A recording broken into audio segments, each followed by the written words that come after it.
Okay, today's script is a script for new maze lock. So you can see the door here. It's just another mini game. See the door's locked. You can look at this barrel. Start a little maze. The idea is we can get this green dot to the exit, and then that will we can walk through it. So we can turn off the time limit to get rid of the ticking. We can make this maze bigger as well, make it longer, so it's going to auto-generate a maze for me. Let's just make it slightly smaller. Change down the block size. Just have to fiddle with those settings yourself. Okay, so it's not too far off. Just rearrange it a little bit on the height, make it a bit wider. That looks decent. So as you can see, green dot is a lot smaller now. The path is much further.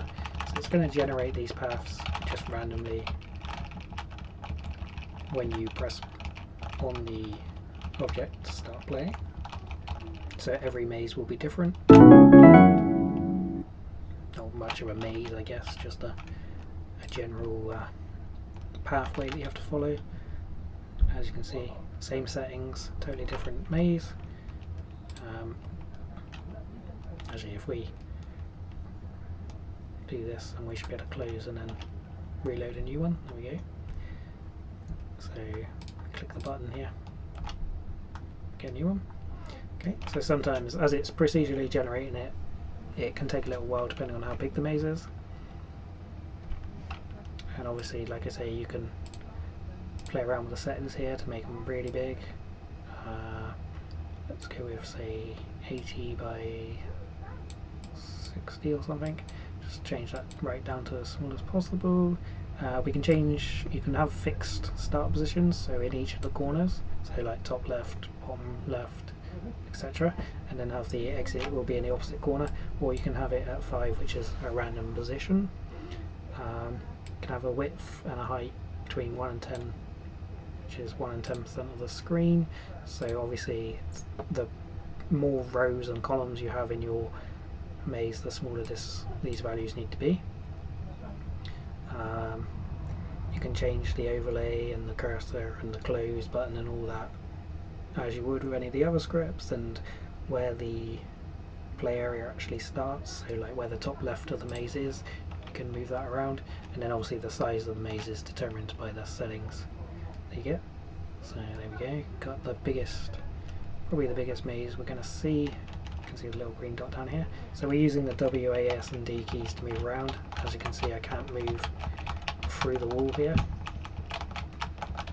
so you have to go in the empty floors. Of course you can change these images to whatever you like, but they sort of need to tile quite well. So you can see this is a much bigger maze, but obviously you're going to still be able to, it will still find a route through, and the more tiles it has to work through, the longer it will take to load. So as you can see, there's a slight delay now, which will become more pronounced, but you can see it's, you can just squeeze through this bit and then go out to here. So there's not really like a true maze in the sense of a, you know, dead ends and stuff, but once you add in the time limit to get through, it'll be fine.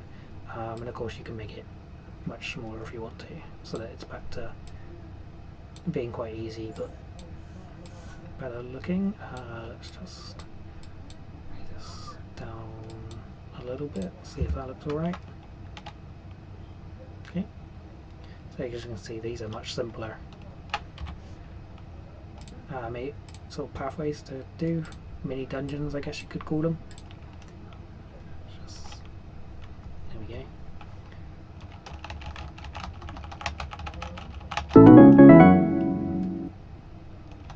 And again,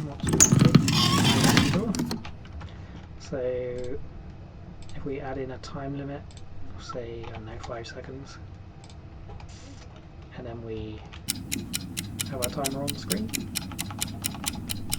so we don't make it, we're going to get kicked out of the game and we can no longer go through. Just knock the door over though because it's not immobile, but if we fail the timer we have to restart. Just made it at the last second, so we're now free.